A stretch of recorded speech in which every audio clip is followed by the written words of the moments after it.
COVID continues to kill individuals every day. However, its primary victims have shifted. Since the end of the first Omicron wave in March, white people have been more likely than black or Hispanic people to die from COVID. Since the end of the first Omicron wave in March, death inequalities in Massachusetts have reversed, with white individuals being more likely to die from COVID than black or Hispanic persons, but there is some variance among age groups. 4 emergency rooms were closed in one chilly weekend. Are hospitals prepared for climate change? According to the most recent wastewater data in the city, the COVID-19 rate is on the decline, with almost 60,000 death certificates issued. Their research discovered that 55% of the approximately 4,100 COVID deaths in Massachusetts in 2022 happened in the first 2 months, during the initial Omicron surge. During that time period, Hispanics were 1.5 times more likely to die than whites, while blacks were 1.3 times more likely to die. However, that ratio has shifted drastically since last March. Now, the COVID death rate among Hispanics is around 3/4 that of whites, and it is roughly 2/3 among blacks. Despite this, the death rate ratio for Asians has been continuously lower than for all other racial and ethnic groups throughout the epidemic, according to the researchers. Are we seeing lower exposure risks among Asian people, based on occupation, mask-wearing patterns, or something else, perhaps different vaccination rates? Levy stated, "There are hints, and if we can figure them out, they might tell us what the vulnerabilities are and what protections we need." The state death certificates included in this investigation do not identify whether someone was vaccinated or boosted or whether they wore a mask.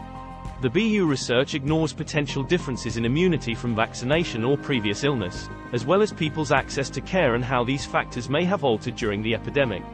Dr. Jonathan Grad, an associate professor of immunology and infectious diseases at Harvard T.H. Chan School of Public Health, analyzed the BU data and said that the apparent decline in COVID death rates for black and Hispanic people may be due to a mix of causes throughout time. He believes that increased access to immunizations in communities of color in 2022 could explain some of the reduced death rates in recent months. Improved access to care could also lessen the probability of dying from COVID. Grad believes that altering infection rates over time may possibly contribute to the apparent shift. While working in frontline positions, black and Hispanic people were infected and died at a higher rate during the pandemic.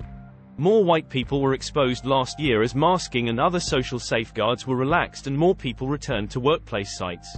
Grad believes that a phenomenon known as mortality displacement, often known as harvesting, may be at work. When a catastrophic event, such as an infectious disease outbreak, briefly raises mortality rates in a community, followed by a period of decreasing mortality rates. Such incidents typically endanger the most vulnerable parts of the community, which included vast portions of the black and Hispanic communities working frontline jobs while others worked at home. The single most important thing that will determine our pandemic future, aside from any new unexpected variant with nasty properties, is how well and for how long that hybrid immunity stands up to severe illness, Hanage added. Because we're not investing in alternative sources of immunity, vaccinating people. As the country prepares for the end of the public health emergency in May, COVID deaths are at their lowest levels in the winter since the pandemic began. Nonetheless, the cunning virus continues to cast a long shadow, killing more than 400 people every day across the country, including more than 100 last week in Massachusetts. According to state data, elderly people are most at risk of dying from COVID. Furthermore, people with pre-existing medical issues are more sensitive to serious repercussions.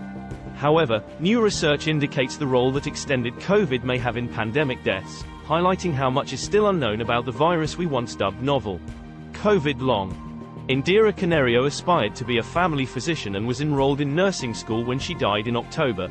The death certificate for the 31-year-old Methuen woman was one of only a few in Massachusetts last year that mentioned extended COVID as a major condition leading to the cause of death.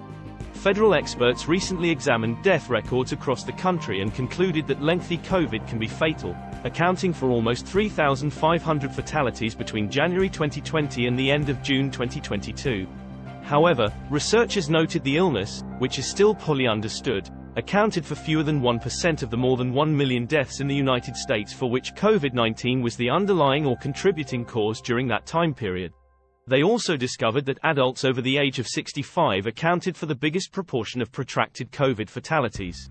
According to state statistics, all of the deaths due to extended COVID occurred in adults aged 70 and up. Doctors were baffled by Odris Chege's baby sister's death, she said.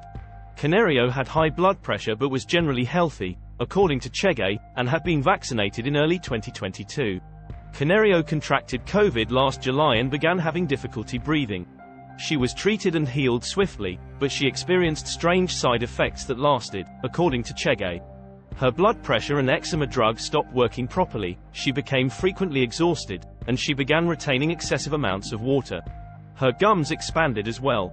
She started feeling sick and couldn't stop throwing up, Chege explained. When Canario arrived at the hospital in late September, physicians informed her family that she needed a liver transplant and that her kidneys were barely functioning. They still don't know why her liver and kidney went bad, Chege explained. They tested her in the hospital in July when she had COVID and found no other problems than COVID. Underlying medical conditions. Bernie Leidner, 39, a social psychology professor at the University of Massachusetts Amherst, was worldwide known for his large-scale studies on intergroup conflict, morality, and social justice. Despite his restricted mobility, his friends and co-workers marvel at his dedication to his students and tremendous enthusiasm. Leidner, who died in November, had been suffering from muscular dystrophy since childhood. This has not altered despite numerous breakthroughs in treatment. As Omicron variations changed the virus's structure during the last year, a series of monoclonal antibodies that helped avoid severe consequences in high-risk individuals lost their effectiveness. Paxlovid, molnupiravir, or remdesivir, which can be given to hospitalized patients, are among the antiviral medicines that can help prevent hospitalization. Leidner, who had been immunized, became infected last fall. Isbell has no idea what COVID therapies he may have received prior to being hospitalized. He had been exposed to COVID numerous times and never got it, Isbell explained. COVID may have hastened his death, but Bernie's health had been deteriorating for quite some time. Senior citizens. COVID has been a relentless stalker of elderly individuals since its inception. They are more susceptible to health problems, putting them vulnerable to serious sickness and death from infection, and their immune system has weakened with age. According to state data, the average age for COVID deaths was over 80 in late 2020 but plummeted to as low as 69 in spring 2021 after most older people had their first COVID vaccines. However, the average age for COVID deaths has risen back to near 80, as only about 60% of people aged 75 and older have had a second booster, according to state data. In addition, the number of younger people who have been infected and thus have greater immunity has increased.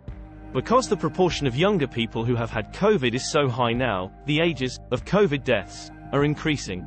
COVID was the murderer for 83 Massachusetts centenarians, several of whom survived the world's fatal 1918 flu pandemic. Their death certificates cited the infection as the cause or a substantial factor, according to state data. Subscribe to US Today on YouTube at News Today Reviews.